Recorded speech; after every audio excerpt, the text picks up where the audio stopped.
persoalan menuntun dan membimbing.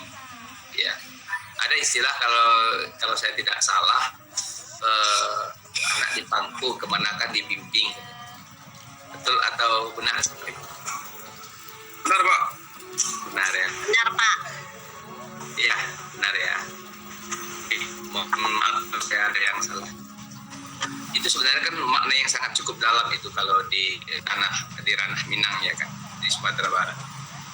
Nah, di dalam filosofi Ki Hajar Dewantara dalam dasar-dasar pendidikan itu ada maksud pendidikan yang mengatakan menuntun kuasa kodrat yang ada pada anak-anak agar mereka dapat mencapai keselamatan dan kebahagiaan yang setinggi-tingginya, ya, baik sebagai manusia setinggi-tingginya maupun baik sebagai manusia maupun sebagai anggota masyarakat.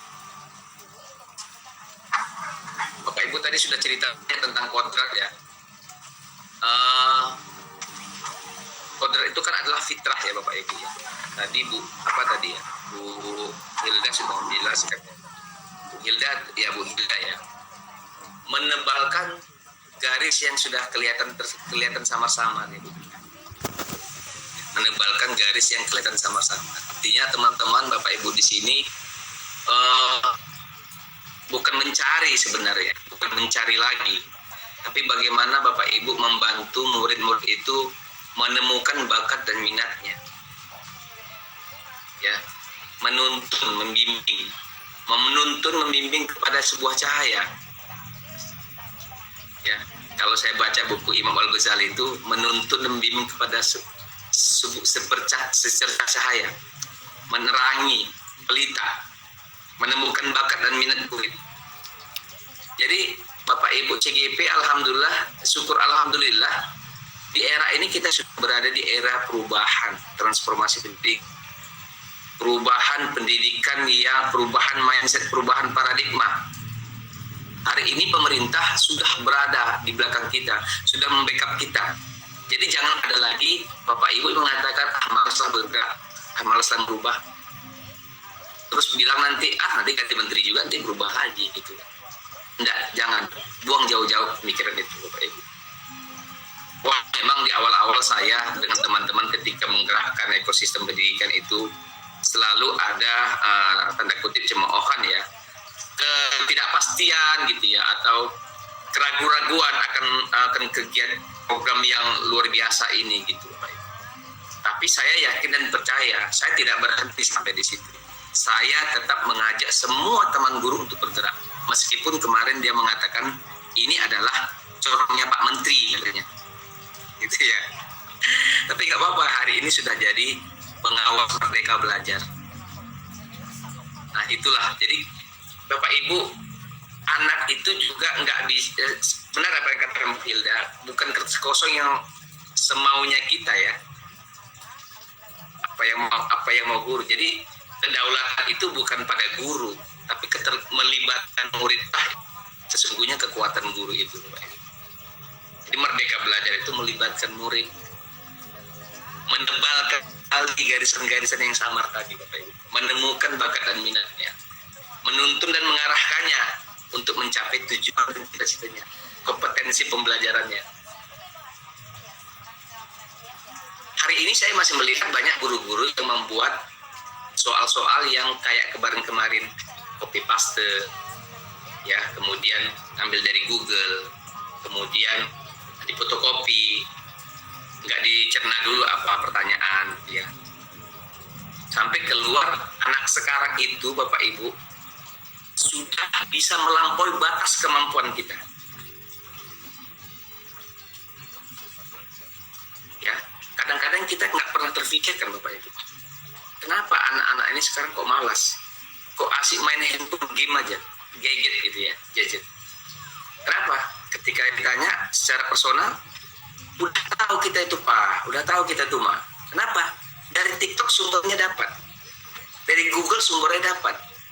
Kalau kita masih menerapkan metode dan model pembelajaran kita yang lalu di anak sekarang, maka kita melanggar asas trikot salah satunya. Seperti dibilang dalam filosofi Ki Hajar Dewantara. Yang pertama apa? konvergensi. Kontinuitas. Yang kedua, konvergensi. Yang ketiga, konsentris. ada yang tahu Pak Ibu? Yang ketiga, konsentris, Pak. konsentris. Ya, kontinuitas, membangun keberlanjutan. Konvergensi. Apa konvergensi? Memanusiakan hubungan. Ya, memanusiakan hubungan Bapak Ibu. Konsentris, memberdayakan konteks. Jadi kalau di komunitas guru belajar Nusantara itu ada namanya 5 M. Pertama, memanusiakan hubungan. Yang kedua, membangun keberlanjutan. Yang ketiga, memahami konsep. Yang kedua, memahami konsep. Yang ketiga, membangun keberlanjutan. Yang keempat, memilih tantangan. Ya, yang kelima, memberdayakan konteks. Nah, ketika dia diadaptasi di program ini, kita ada trikon. Kontinuitas, konvergensi, dan konsentris. Menuntun ini di mana Bapak Ibu? Di konvergensi, kontinuitas, atau di konsentris?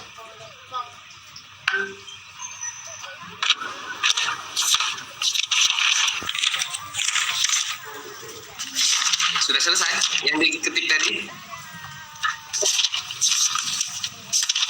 Sudah ya?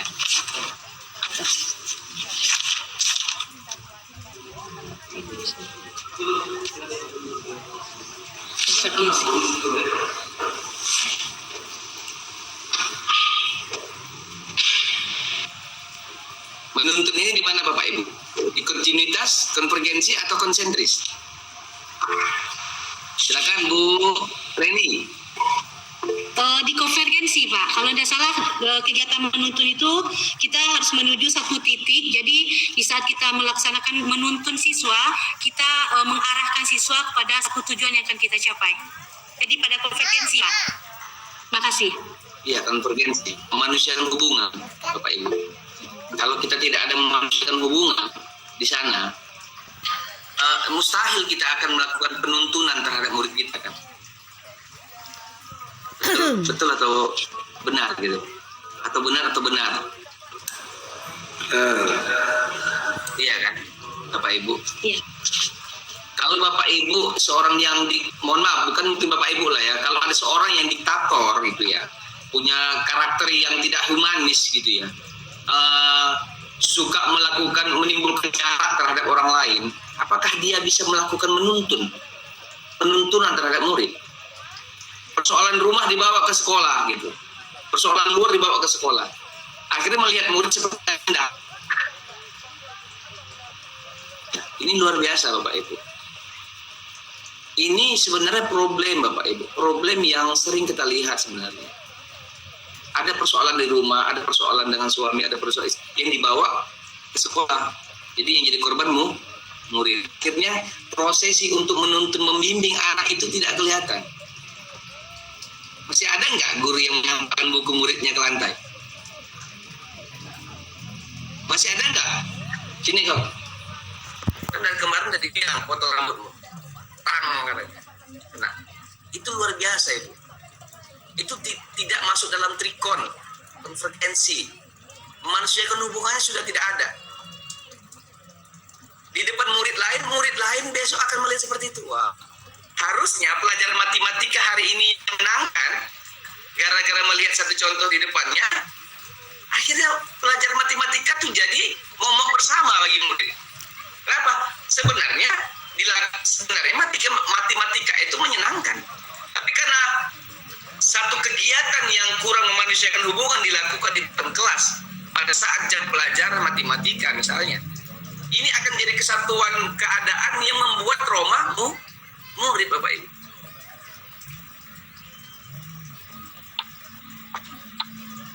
Saya yakin dan percaya apa yang kita lakukan untuk peserta didik kita seperti yang terbaik.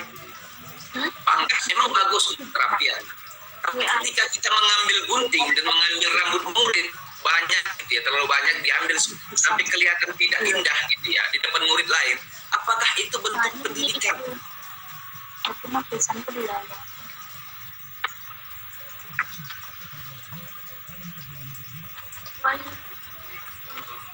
Ada yang mau cerita tentang pengalaman mengajarnya di sekolah, Bapak Ibu? Kirim ya kan? Aduh dia bawa ke bawah.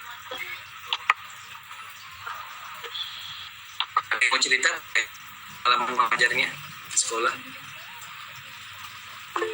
Itu nak dimaksud.